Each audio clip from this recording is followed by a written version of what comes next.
Facebook, what's up? We're live here. I'm gonna start this podcast recording. Okay.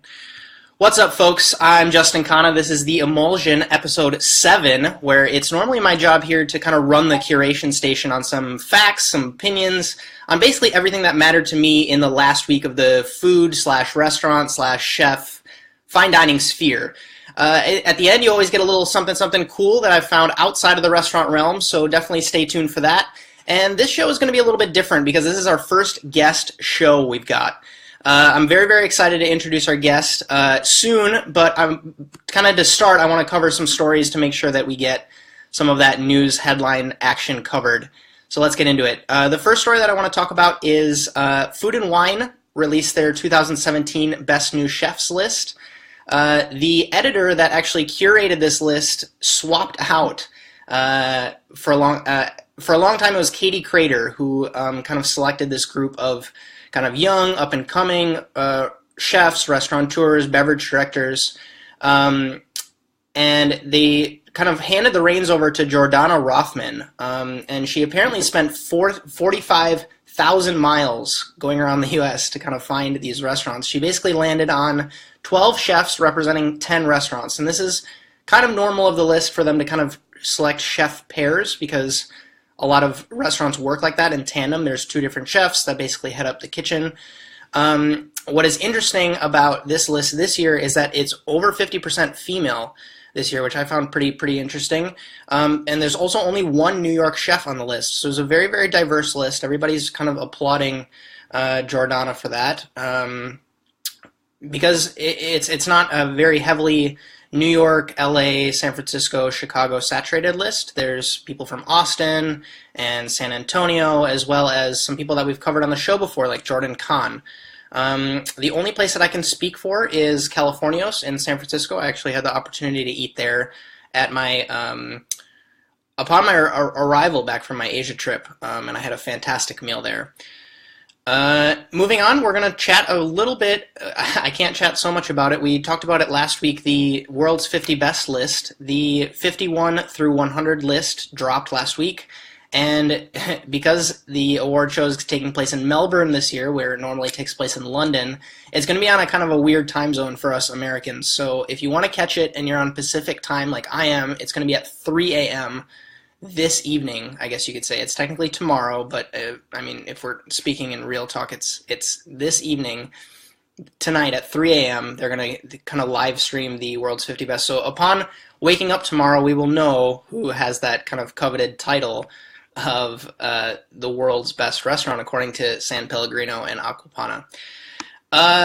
But without further ado, I kind of want to introduce our guest. We have CIA graduate, chopped champion, and sous chef at the Preservery, Dave Hadley, on the show. What's up, Dave? What's going on, guys? I'm happy to be here. Honored to be here, Justin. Great to have you, man. So we were chatting a little bit before the show, and we essentially haven't really reconnected since culinary school. So that's the story of our relationship, right, Dave?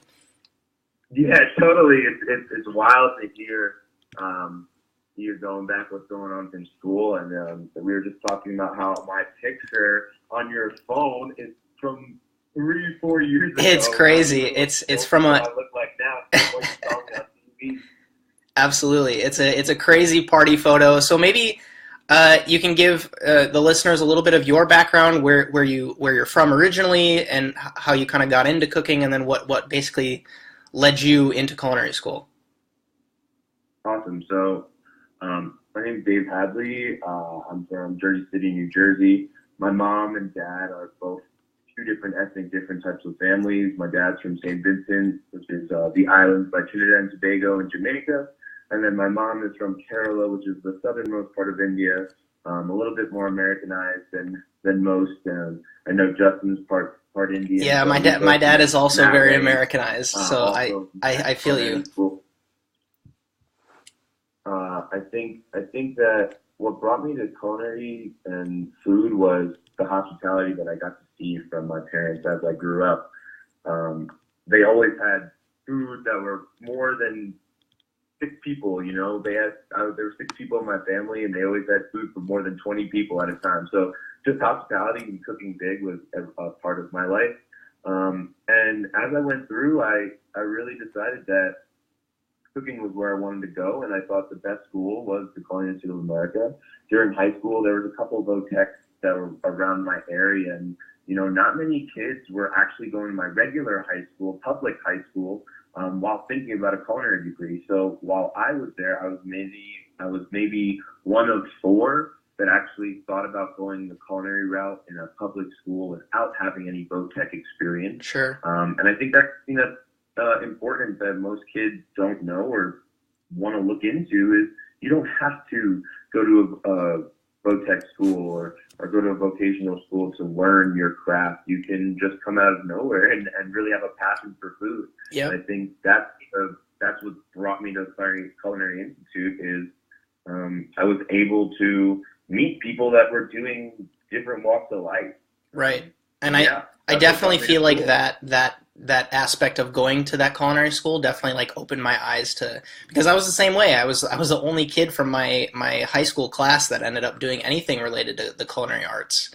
And there was a tech school in my town that, there was an opportunity to go there for a lot of people, but just, if there's anyone out there that's listening that feels like they don't have anyone around them that's like interested in what that is, get yourself to a place like CIA if you can, or any place where there's like-minded people, because you really do realize that there's people out there that have the same, do you know what I mean? Like the same mindset, the same interests.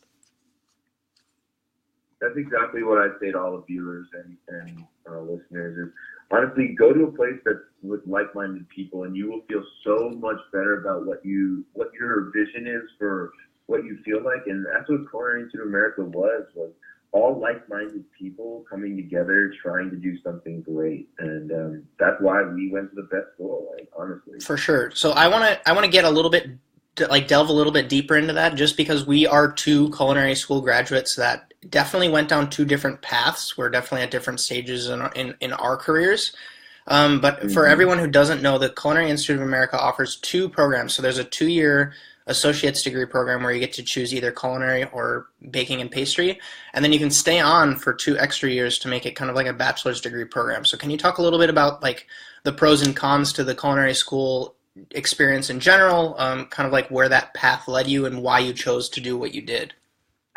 Yeah, I feel like most kids, when they go into decisions of college, and for all you viewers and listeners that are looking into going to culinary school, really know where your passion's at heart.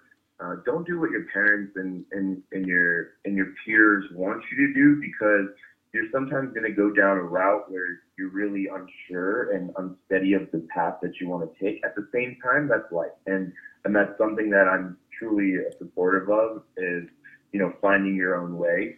At the same time, me going into culinary school, I thought maybe the business aspect is what I wanted to go forward with.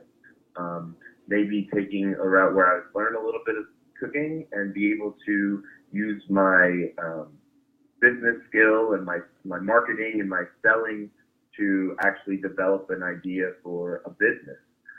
That's kind of why I did my bachelor's degree. Right. At the same time, going through your 2-year portion at Culinary Institute, you are going through some of the hardest times in school, just because you're with a good group of kids. You're working under conditions. They put you through the realm, and it's a training facility. That's what they do at that school for those first 2 years. At the same time, the years have changed, and that school has been a little bit, looked at differently because of how much either easier or harder it's been, depending on teachers, depending on all those things, and that's something else we could talk about later in the show. And I think it's crazy to see the development of kids coming out of that school and the abilities that they have and the visions that they want to do. Like we'll talk about later, my vision was not to be on TV or be on Chopped. I went on to culinary school to just learn and be a part of the like-minded people, like we said earlier. Absolutely. Absolutely. Food, life is food, is what they say. Sure. So I think that's why I went to school, and that's the difference between a 2-year and a 4 years. 4 years took you through the business aspect, the hospitality aspect, the HR, the management skills, the math part, things that most real serious chefs, I think, they could either learn maybe an experience, or they have that background coming right off the bat. Right. And that's different, and that's something, later, Justin, I know you're a big believer in his experience, I'm sure, because most people don't have the either ability, or they don't have the drive and hunger to go out and experience all of these things that could be learned. And instead, people take the route that I did and have it put in front of them and take tests and do finals every 3 weeks and actually be a part of a college experience instead of one of those college training facilities at the college. Right. So I think it's an important point that you're making there, where it's different for everyone, because I think that's something that is not highlighted enough, that everybody learns a little bit differently. So for me, it didn't really jive with me to take those extra 2 years to do those like business, HR, accounting, like side of it. I absolutely learned way more, and I mean, I can't say if it was more, but I definitely, in my opinion, learned faster because it jived more with how I learn to do on the job kind of stuff. So we would have, like, I would basically schedule weekly meetings to make sure that we sat down with the numbers every single week, because it was something that I was truly interested in, and I absolutely learned a lot more that way. And to me, it was a little bit more tangible rather than having like case studies of restaurant ABC brings in X in revenue. This is their food cost. What, do you know what I mean? Correct. Correct. Whereas it's like, hey guys, we had troubles with our staffing costs last month. How do we bring that down? We have X and Y event coming up. How do we capitalize on this by selling more of this? That for me made it so that I really it made things hit home a little bit harder for me. But everybody's different, and I think that's programs like that should exist for people that learn better that way, in like the classroom environment.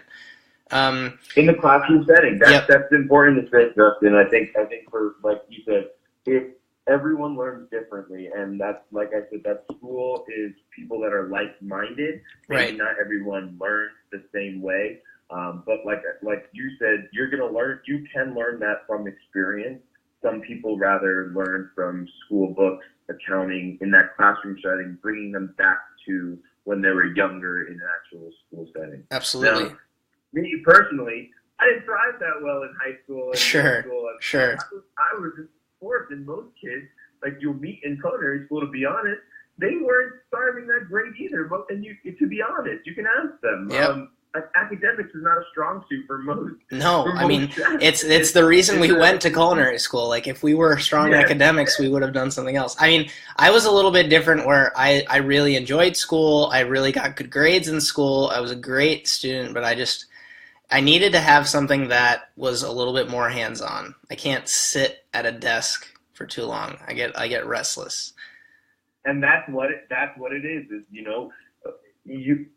it may be a test for you at that point to do the 2 years after. For sure. You could sit through it that long. Absolutely. At the end of the day, for some people, it's not going to work, and it doesn't work all the way. Right. So, just like you said, I think most people, it's different, and everyone learns differently, and culinary school brought us all together for it. Right. So that's actually a perfect segue into my next question, which is the relationship with kind of like the takeaway from an education like this, where you come away with connections as well as knowledge. But for me, I personally benefited way more from the connections that I made at CIA as kind of opposed to the actual cooking or restaurant knowledge that I learned there. And I'd kind of be interested to hear kind of your take on that. Like, CIA opened way more doors for me career-wise and like networking-wise, rather than like being able to, put a cutting board down and outcook the guy next to me who has, like 4 years of New York City line cook experience. Yes. So, the views of people going into culinary school, especially the Culinary Institute of America, is totally different. Mm-hmm. When two different chefs or two different personalities walk into that school, I feel like they have a vision for what they want to do in their life, and they have different views. I think that cooking next to somebody, like, and out cooking them, and knowing that you can do that, I think that it's just the personality that someone can have, and being able to know your basic elements of cooking. Most people don't know that. That's why you go through skills Right. 1, 2, 3. Right. You go through the meds, you go through the Asians, Mm-hmm. you go through the knowledge of all those things. And most people have read about that. Most people have dug deep and got into that before they even got to that school. You know, in our class, we were all different ages. There were some people that had experience before us. There were some people that have worked at some of the best restaurants already before they came into school with us. And that creates that vibe where you have some of the best kids that you don't even know relationship-wise, which is why I feel like for both of us, the relationships that we both have made from that has made it better for us because, you know, knowledge-wise, if you had a passion for cooking, and for all the listeners and viewers, if you have a passion for cooking and for food, and you know in your heart that's what you want to do, just go do it. Sure. Don't waste your time. Go do what you feel is the best thing that will make you the best chef or the best, personality, the best you, basically. So that, you know, I know you did French Laundry. You did mm-hmm. great. You did some of the best restaurants in the whole country. I've yet to do one of those things, and I think for me, inspiration-wise, for the listeners and viewers,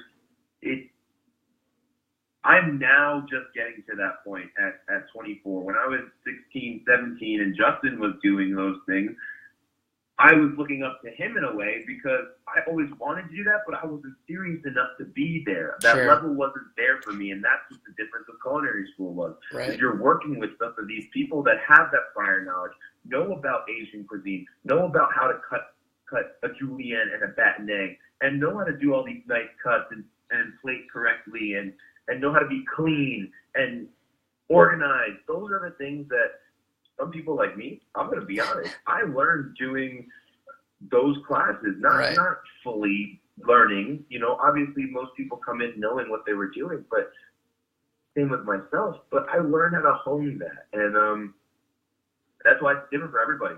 And so, that's why that school is awesome. Yeah, 100%. So, like, I'm kind of more or less in the same group with you, where, you know, I really feel like CIA did give a really solid fundamental base, but it was a little bit shallow in some areas. Like, I wish we would have gotten a little bit more of a deep dive, because I mean, a lot of the classes for people that don't know at CIA, when we were there, were only 3 weeks long. So you'd get 3 weeks on Asian cuisine, and Asia's a big place, you know.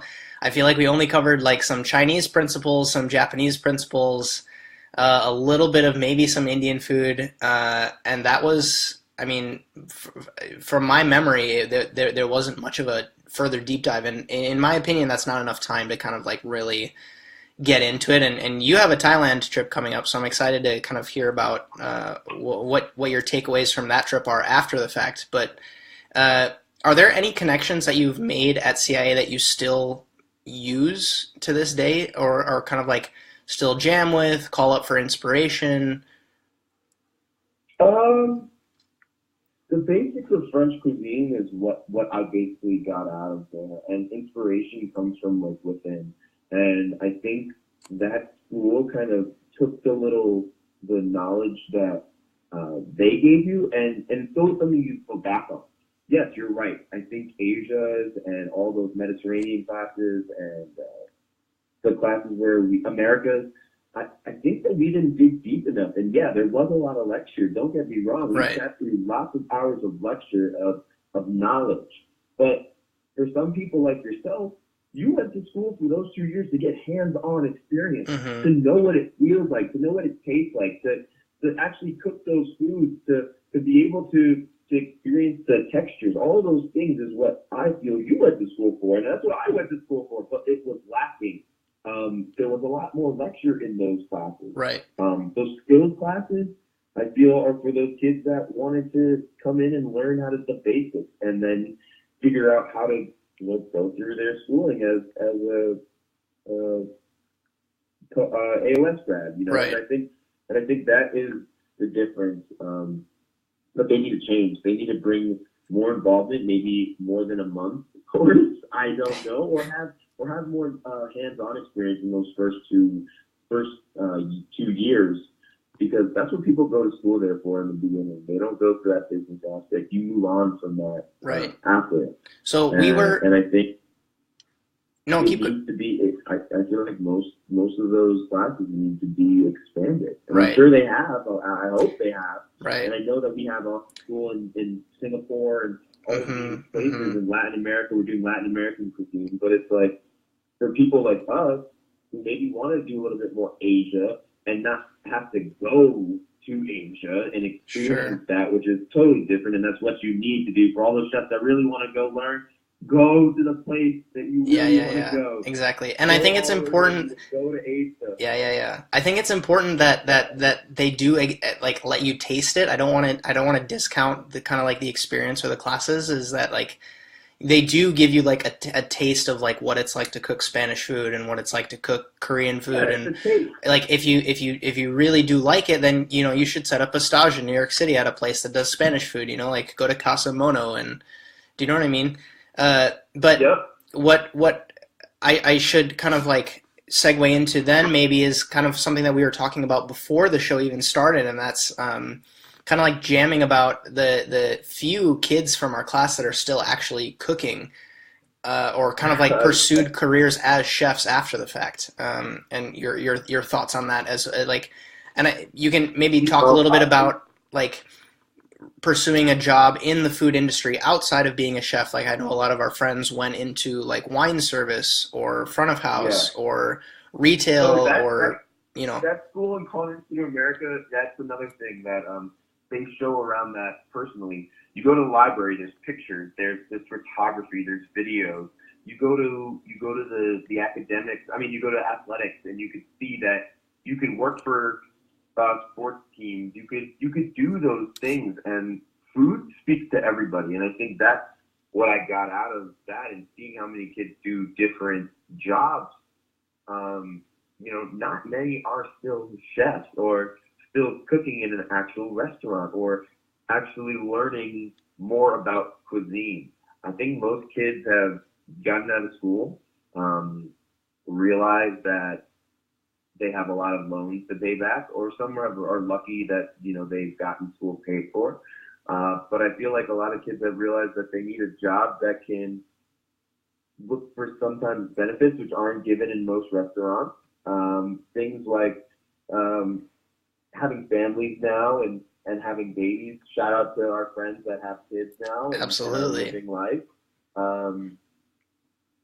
It's a hard life for most chefs because we're still making that minimum wage out here that most people can't survive off of. And that's something that the culinary school, I think, gave me, was an outlook to see that there's other opportunities, such as wine service and front of the house service and the business aspect and food photography, like I said, and going on TV and doing things like shows like Viceland that have food associated with it, or meeting with producers on different networks that really want to do something with food.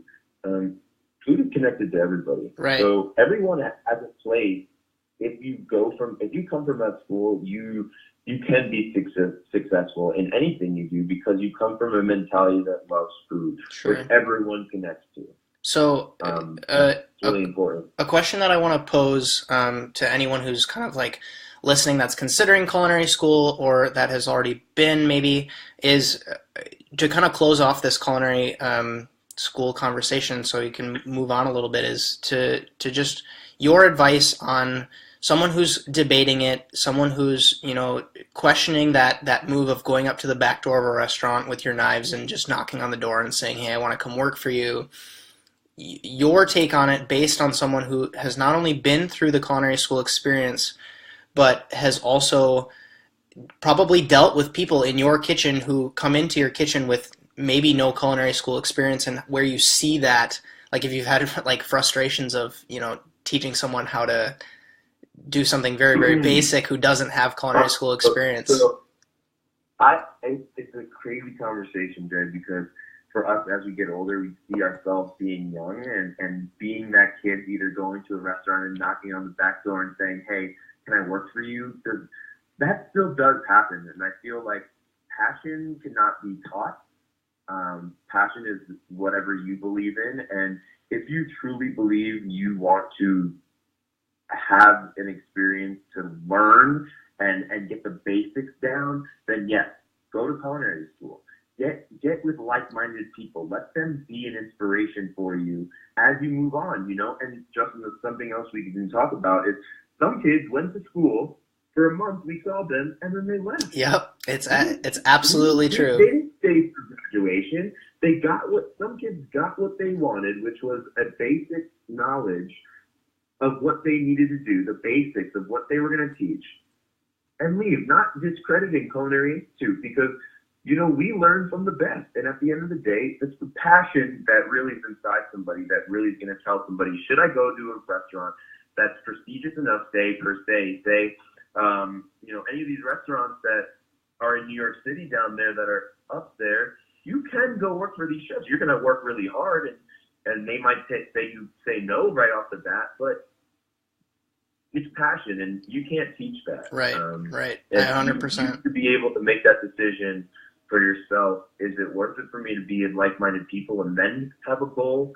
And I think that's where my route was, where I needed to be around more people that would give me a direction to say, hey, this might be worth it for you, or just idea-wise, that's why I went there. Right.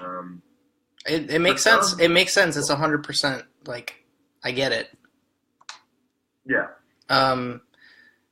So to transition out of the culinary school aspect, which is more or less in our past now, and to kind of transition to where you're at now. Yeah, we're graduated. So this is this is more or less the reason that I wanted to reach out to you, and this is one of the reasons why I actually gave you a shout out on this podcast on episode 3 of this show. We're on episode 7 now. So this is when you won Chopped, which is an American TV show. I have a few people that are watching the show that are watching from other countries. So it's an American TV show basically where it's 4 chefs, right? 3 chefs. Four chefs. You create an appetizer, a main course, and a dessert based on mystery boxes. You get judged by a panel of judges. And what's your time limit on each course? The time limit is 20 minutes for your appetizer, 30 minutes for your entree, and 30 minutes for your dessert. Got it. So Dave was just recently on the show, and he won the show. So I want you to talk a little bit kind of about where that opportunity came about, because I know that you have watched the show previously, and you would do like hypotheticals in your head to kind of like play along with what they were doing. So tell me a little bit more about that opportunity. Ever since I was a kid, honestly, Jay, is when we were even in culinary school, I would always watch Chopped. Chopped was like the show to watch because It was entertaining. It was something different. It was hard. Yeah, it was spontaneous and difficult, and yeah. I think the idea for me to go on the show, honestly, was ever since I was a kid. Most of my friends would say, "Hey, that show's Chopped. Like, you'd always be cool to go on there. I don't think you'd ever be able to do it," or always have that person in your head saying, maybe I can, or maybe you can. And I just have to find out for myself at that point. It was worth it for me to do it. But anyway, I've had a journey in Colorado for a while. I lived in Colorado for the last 4 years or so. I actually did my internship in Aspen. That's what inspired me to stay in the Colorado region in the Midwest. I love this area. The produce is beautiful. Land is great. Beef is great. We don't do great seafood, which is kind of upsetting because we are landlocked. Sure. Being in Colorado inspired me, and I think a producer, how I got on the show basically is producer came out from Food Network to do diners, drive-ins, and dives at a place I recently worked at. It was called Biju's Little Curry Shop. Okay. Now, Biju's Little Curry Shop, shout out to Biju. He's now the Whole Foods chef. He's now a chef at Whole Foods.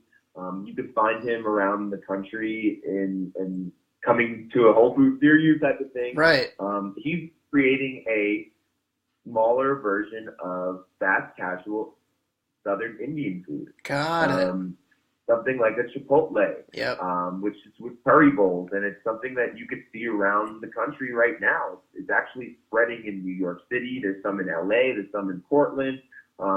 Indian food is now coming on the map, people. If you don't know, that's something that I'm a big supporter of. That's just because that's where my mom comes from, and now I'm really bringing my roots that I know into my cuisine. So he was the connection then, because they came to visit his place, or the They came, producers? they came to visit his place on Diners, Drive-Ins, and Dives. Got it. So I met Guy Fieri on Diners, Drive-Ins, and Dives also before this situation happened, which was 3 months later. Which was pretty fun. You know, he's a great guy. For all you people that don't know Guy, he does Diners, Drive-Ins, and Dives, and Guy's Big Bite.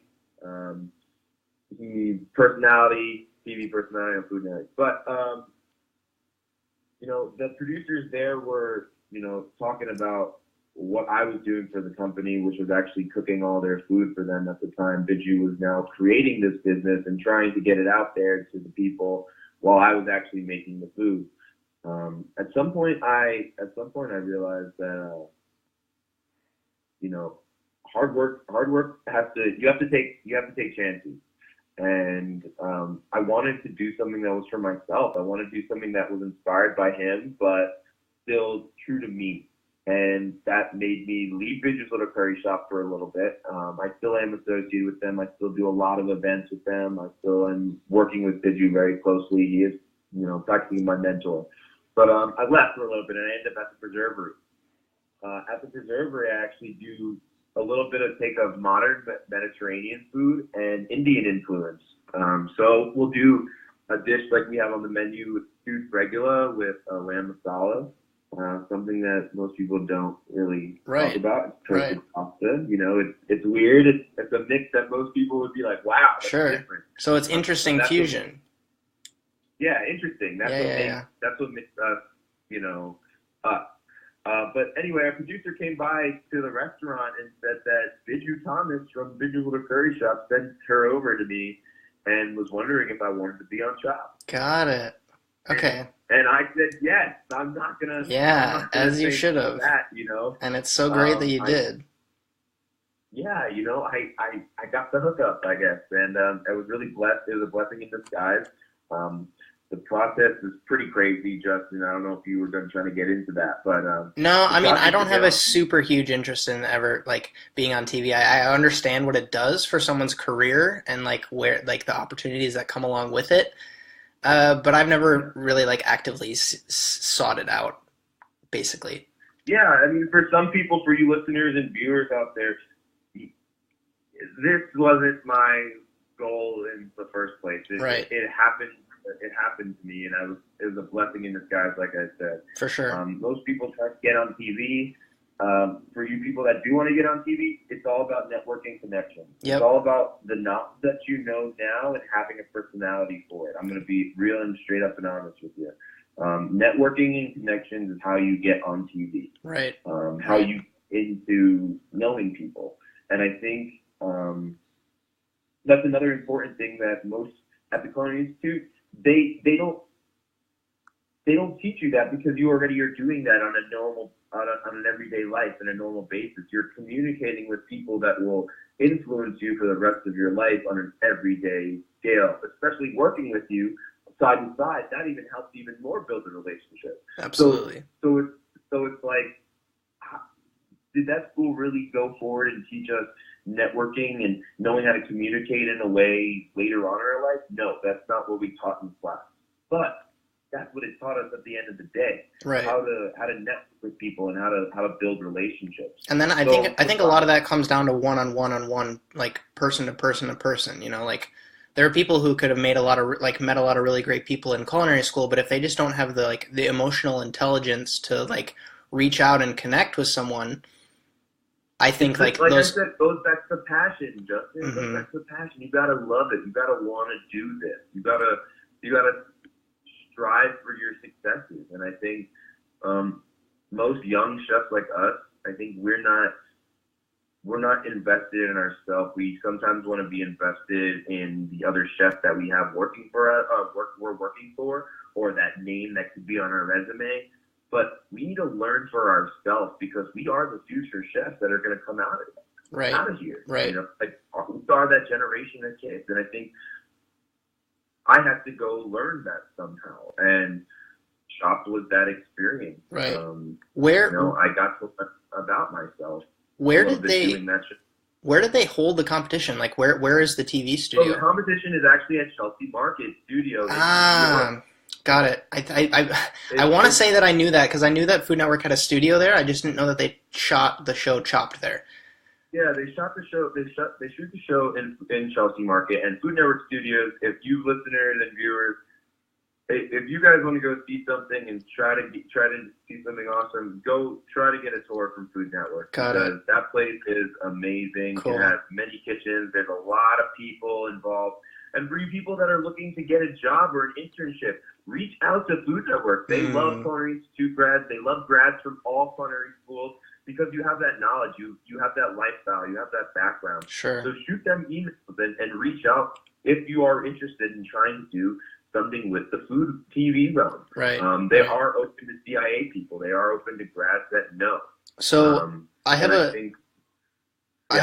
a quick question from someone who's watching now, and that's from Sebastian, who asks, are TV chefs in the States driving good restaurants? Because most TV chefs in Germany, which is where he's from, they actually fail at running their own places, and they kind of, I assume, resort to TV as kind of like a last-ditch effort to kind of keep their careers alive. So Sebastian, thank you for your question. I honestly believe that some TV chefs, and the majority TV chefs have become more business personalities because they have now put people in place to either run their restaurants and for them to be on TV. It's hard to be at 5 places at one time for one person. Right. So what the TV chef has to do is find people in their life that they can put on the responsibility or in their circle and have them succeed as a chef. Now, in the U.S., are most TV chefs successful? I'd say yeah, because there's not that many TV chefs in general on Food Network that are hosts, that are on there every day. Now, Chopped gives an experience for an everyday chef like myself to do something on TV and just get exposure for that business or for what you believe in. And I feel like that is the difference between like a food personality and a TV chef, and then also someone like me who happened to go on TV but now is getting interested in being a part of that and trying to strive to show people a different direction on how to become a still great restaurateur chef but still be able to work with TV at the same time. Absolutely. So what has more or less been your most noticeable change or outcome since your appearance on the show? Like, do you want to do more TV? Do you never want to do TV again? Has anyone kind of like hit you up that's like, hey, I want you to do this project because I saw you on Chopped? Yeah, it's been eye-opening and it's been a blessing. Like I said, I do honestly want to do more TV. It's something that's my story and the importance that I bring to my vision is something I want to share with everyday people, TV viewers. At the same time, that's something like we could transition to later is online versus TV. Most people that can't afford cable or national TV still can look online and see that they were involved from the TV show. I feel like online chefs have become more of a hot thing because most people wake up in the morning, they go on their Facebook feed, they go on their Instagram, and they see somebody on social media instead of waking up and going to watch the show on Food Network. Right. That's something that's very important that, most people don't even talk about. Mm-hmm. The recognition nationally for bigger people, say NBC, ABC, all these networks that are doing that, most don't look at social media and small social media networks. They have to go look on the Food Network, on HGTV, on PBS, on Spike TV, on all these networks that are a bigger name. And I think that's where I want to merge the two. Sure. You say an example like Viceland. I'm blessed and hopefully enough to do something on Vice pretty soon. That's something I strive to do. That's been a goal of mine. for all of you viewers that don't know, Viceland, you could go look online if you'd like, Viceland.com.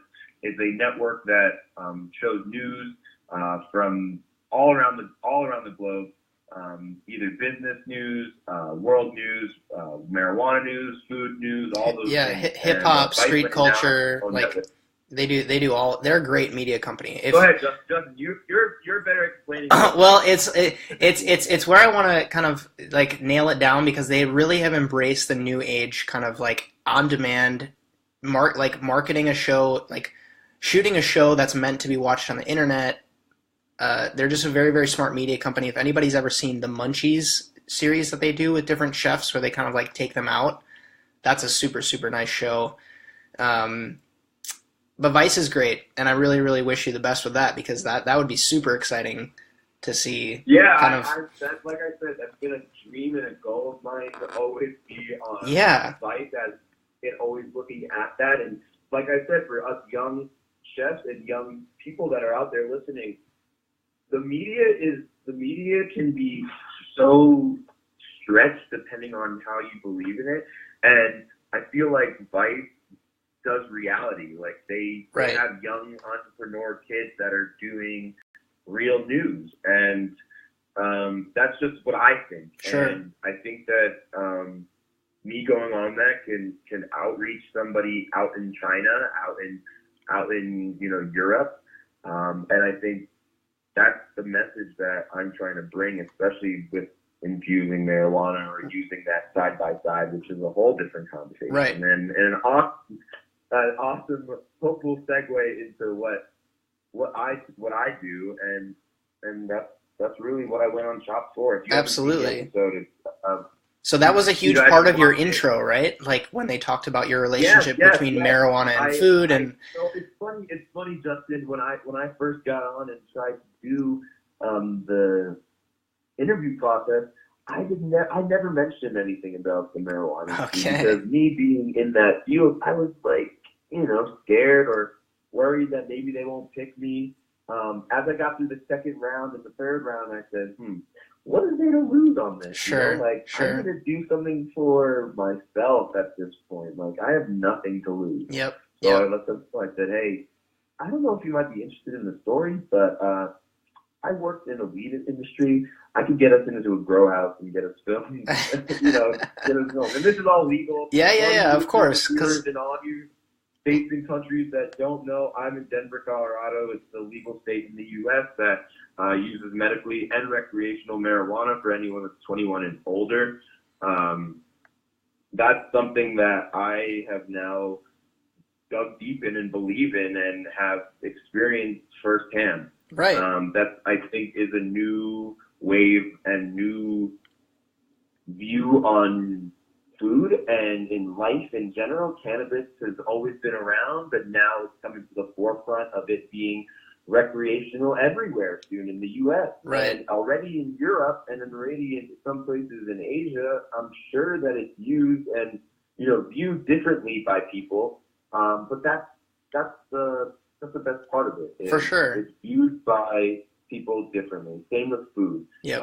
Everyone's got an opinion, and I believe in something different, and that's like, that's the real treat. No, but I really admire you for it, because it really makes you different. And there's like, when you look at it very objectively, like not looking at it as like you're using something that used to be illegal. I mean, you could have, like, it sounds silly, but you could have said the same thing about chefs that were using alcohol in their food after Prohibition. Like, you're using something that was illegal, and it's now a multi-billion-dollar industry in the U.S. And that's especially in Colorado for all you. For sure. That's helping our state. That's helping our tax regulation. That's helping our schools get better. That's helping our streets get cleaner. That's getting all of these businesses that are working off of our tax money, which is marijuana tax, to a heavy percentage out here. Because now we've become a tourist destination for right. most, in-staters, and for most places they can't say that. And, right. And I just want to be at the forefront for that topic. And, right. And another association with marijuana is, for all you chefs out there, you cannot not lie to yourself that you haven't even partaken it once in your life. You have been to culinary school. You've done this. This is a real thing. Yep. For all you chefs, this is a real thing. It's huge in the industry. In front of you all the time. Mm-hmm. Drugs in front of you all the time. Mm-hmm. You need to know how to control that and know what the views are of that. And sure. It's sad to see. And Justin, I'm sure you talk about it in some of your podcasts. There's been deaths in so many places of restaurants because of chefs and what their usage of other things are. Not enough talk is about that. Yeah, it's absolutely true. Talk about reality. It's huge. It's huge. Enough talk about reality. Mm-hmm. Mm-hmm. And like, I'm just a big advocate about that because this is real, guys. Like, there's a lot of association with the long hours we all work, with all the things that we do, with the TV, with the press, with the stress, with the striving for successes, and it's a real life thing. Some chefs do go overboard. They do have problems. They do have alcoholism. There is a problem. There is a drug related association with high end chefs. Yep, absolutely. And we've both seen it. We've both seen it. Mm-hmm. Mm-hmm. And it's how do you change that mentality? Right. How do you bring that association to a positive outlook? Right. And honestly, I hope that I'm one of the forefront people for it. Mm-hmm. And, I mean, straight up, like if a multi-million-dollar weed company asked me, hey, we're doing this event and I want you to do a tasting menu based around, like us smoking while we're eating, or like, and I want you to pair it with different whatever, I would be like in a desert. Like I would have nothing. I wouldn't be able to spit anything on them because I just straight up don't have the experience for it. But like, there's such a white space there because there are these people that are like coming up, selling marijuana, and they have a lot of money. And it's not new news that food is a different experience after you've smoked. Do you know what I mean? So it's like, have you ever experimented with anything like that? It's been years and years right now that marijuana has been a talk in general. So we're in a place in our life now where, honestly, it should be okay to talk about it and not be scared. For sure. And not have that prohibition aspect to it, Like, we're in a different time, and I think that there's not enough association for, honestly, this is a perfect segue to what I really want to say. Yeah. For young chefs out there, take opportunities that you can. In Denver, there's an opportunity for young minds to open and have a business of what they believe in, because there isn't anything, but there's space. There's an area for that. So that's why I honestly am staying in Denver, and that's why I live in Denver. Right. There's an opportunity for young people, like young minds like myself. I'm 24 years old. Young minds like myself to build a business on what they believe in. Right. So for all you people that have a belief in something, go do it. Like, go work for it. Go try as hard as you can. Like, I still am grinding every day to get to that goal, which I don't even have a goal in mind. I still want those gods and just keep putting in the work, and it slowly uncovers itself. It's funny how that process works, where if you don't know what you want to do, just keep working, and it will kind of like, I don't know.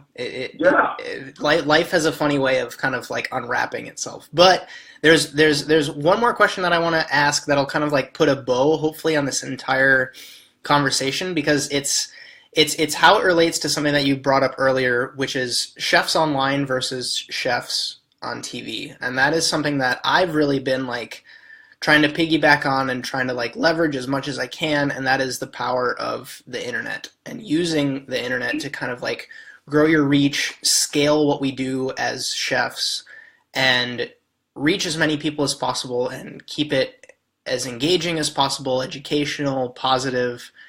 So what are your thoughts on TV chefs as they compare to chefs online? So TV chefs, like I was saying before, I really believe that for TV chefs, they're looking for a different viewer. For us as online people, like social media wise, Justin, there's new social media apps coming out every other day. There's so much new that's happening, and I feel like us keeping up on our Instagram stories or our Snapchat stories or our Instagram in general on a daily to almost 2-day basis keeps people involved and keeps people educated on what's going on in your life. Now, TV is hard because you get one shot. You get one opportunity to seize everything you ever wanted. You know, I'm for just some kidding. People, like my past competitors, they didn't have a chance to really show all the way their true colors because they weren't able to be on a full 45 to an hour show. Right. And that's where I have the problem with it, right? Is because, you know, you have these TV programs that'll come in and do a shoot, and you know how it goes when you're at a restaurant and a TV crew comes in, right? Like, everything's spick and span. You turn the restaurant into a showroom. Like, nothing's real. And, you know, like, then you get this very, like, artificially presented story that you have about yourself, and that's, like you said, it's your one shot to kind of, like, tell your story. And I feel like where a lot of chefs kind of flounder in that is they rely on that as their only way of PR, their only media, their only content that they produce about themselves, because it's hard to take photos like that are presentable and tell your story on these 6 different channels that we're able to share our story with. But I really honestly believe that it is the future. I feel like a lot of chefs are in the magazine stage of like 2000, like in the 90s even, or early 2000s, where they're just posting photos on their Instagram and saying what the dish is.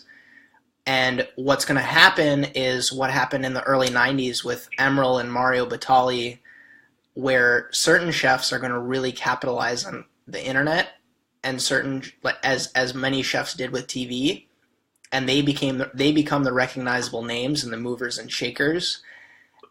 And certain people are just going to wither and die. So I really... Dude, to be real with you, everyone that's listening and viewing, this is the first time I'm listening and viewing to this.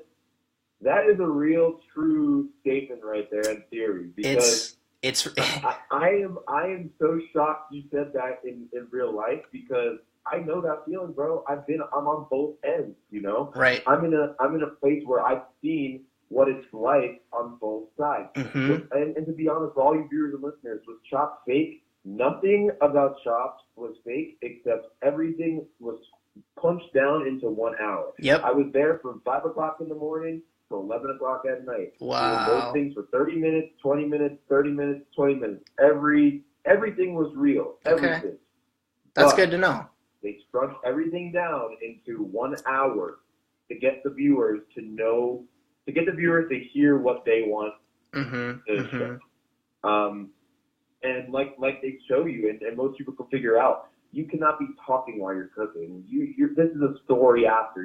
You're there, like, narrating yourself after the fact. And I think most people that know that video aspect and producing aspect can figure that out themselves. I didn't need to say that. For sure. Tell them. You are narrating their story, and right. I feel like they don't show you video. They don't tell you what you did. They tell you little snippets, and you remember what happens, and you're telling your story. Just like everything is, and we're all telling our story on a daily basis. And like you said, like, there is going to be those mover and shaker times. Like, there is going to be a time where even my Instagram pictures, like, now that you say that, I now look at it in a different perspective. Do I need to be more about what I'm actually doing in my life, or should I just be worried about putting out what's good on my menu for the first few days? Yep. And I think that's something important that you brought up for the new generation of chefs and kids that are on the come up. Do everything in your power to go on social media and do who you are. Tell your story. Because Tell your story. At the end of the day, the dishes that you show, they're not always going to show who you are. Some of your chefs that you work in the restaurants are going to help, come up with those ideas. Yep. I think you being who you are, like yourself, Justin, who's now staged in all these great places and worked in all these great places who I strive to do, you have that opportunity to go out there and show people things that you've never seen. You know, your Instagram stories of, you know, what your leftovers are, or things that people have in their pantry. Those things are real connections to people, to the regular people. But for those chefs, you need to make those connections to the normal people out there. Absolutely. And that's what I feel I did on TV, and that's what I feel like I'm doing in my prep that's coming out right now, hopefully connecting that marijuana industry and finally putting it out there nationally that it's okay to talk about.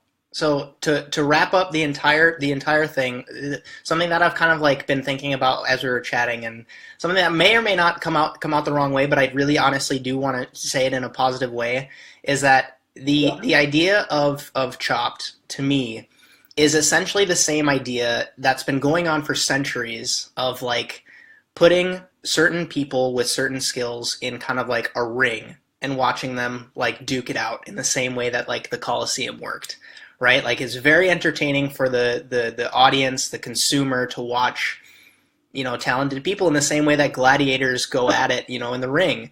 And it's very like it's very entertaining. Us as humans really like to watch it happen. And there's certain people that come away from a gladiator-like experience and they just tell that story for the rest of their lives. And then there's some people who really like come away from that experience and it was a great experience, but then they do something else with it and look past it and just use it as kind of like a brick in the house that they're building. And I see you doing the latter. You know, I see you doing more than that. I see you really, really doing something awesome, and I really, really, really have enjoyed chatting with you, Dave. It's been great to reconnect. Yeah, dude, Justin, I appreciate it, man. Like, and going back to that statement, for all you viewers and listeners, this is just only added to my hunger. This is only just give me that stepping stone, like you said, to an outlook that most people haven't seen. You know, like we both talk, we're both young chefs, and you know, me being 24, I have a long way to go, guys. Right. I have a lot of learning and a lot of experience that I have to do, and I think this was that experience. This was part of that experience, was to get a recognition for my beliefs and what I want to do in my career. And this is just a start for me, and I appreciate all your kind words for that. And I know that we'll be chatting very soon. Absolutely. Where can people find you? You have a stage coming up. If for those of you that don't know, Dave is going to Gaghan, which is currently the number one restaurant in Asia. It's in Bangkok, so we're gonna chat a little bit of Thailand stuff as that gets closer. But when is that happening?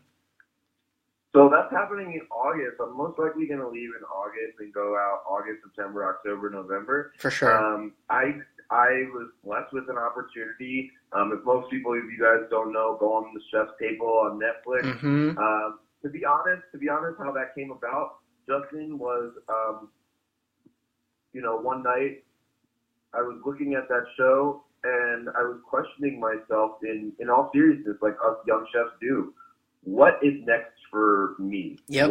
What can I strive to do?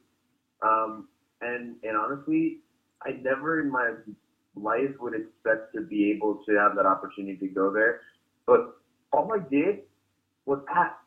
I wrote an email. I had connections. I did something that most people are afraid to do. You need to ask.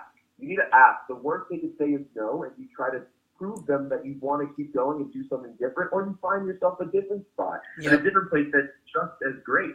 I feel like most stages that you could go to, and most places you could pick, you need to be a little strategic in that way. And what you want to get out of it is, at the end of the day, what's going to happen.